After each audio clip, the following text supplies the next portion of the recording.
Have you ever wondered if African Americans played a part in developing a way to prevent disease in America? Introducing Onesimus, the African man who brought inoculation to North America, paving the way for vaccines. In science, the credit goes to the man who convinces the world, not to the man to whom the idea first occurs. Little is known about the African man Onesimus who is said to have introduced inoculation to North America. We know that he was born in West Africa and that there are no known pictures of him. In the year 1706, he was kidnapped and shipped to North America. He landed in the Massachusetts Bay Colony and was purchased by Cotton Mather's congregation as a gift to him. Eventually, Onesimus married and had 2 children, a boy and a girl. So, how did he help to stop the spread of smallpox in North America? Smallpox is an infectious disease. People with smallpox had a fever and a progressive rash. Sadly, 3 out of every 10 people with the disease died. Survivors had permanent scars over large areas of their body, and some were even left blind. So, what are the origins of smallpox? Research indicates that smallpox was first recorded as appearing in ancient Egypt around the 3rd century BCE. The mummy of Ramesses V had lesions that were thought to be smallpox. The earliest written description of the disease that clearly resembled smallpox appeared in China in the 4th century CE. Also in India in 7th century. Eventually, smallpox made its way to the shores of North America. In April 1721, the HMS Seahorse, a British ship, docked in Boston Harbor with infected workers. From that point, smallpox began to spread, which is where Onesimus' contribution to inoculation began. Reverend Cotton Mather wrote in his diary on May the 26th, "The grievous calamity of smallpox has now entered the town.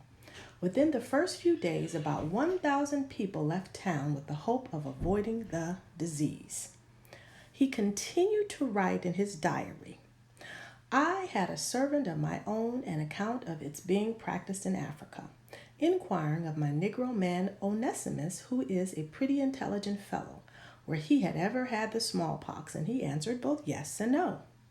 He told me that he had undergone the operation which had given something of the smallpox and would forever preserve him from it, adding that it was often used in West Africa."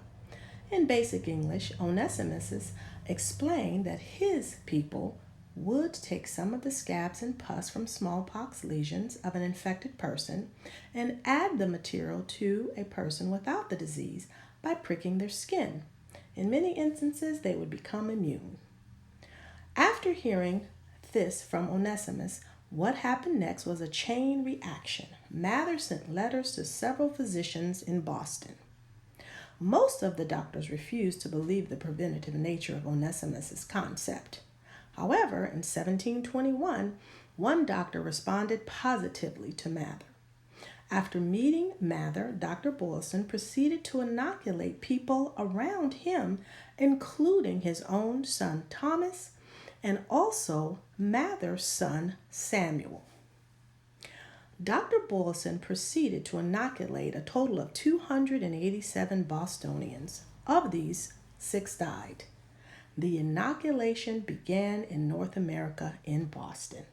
And eventually, a man by the name of Edward Jenner, using Onesimus' concept brought over from Africa, would receive the credit for pioneering the concept of vaccines.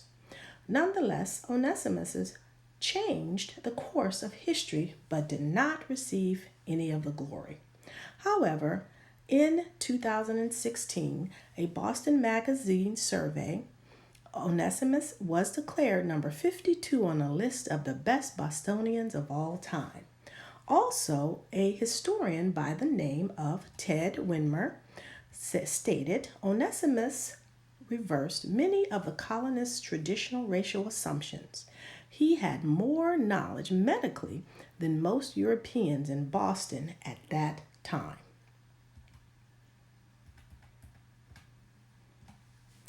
In addition, a myriad of articles have been written mentioning Onesimus's contribution to society. Now that you know the history of Onesimus, salute him for changing the course of history which led to the creation of the first vaccine. See you next time, and thank you for joining us on Bright Road to Success.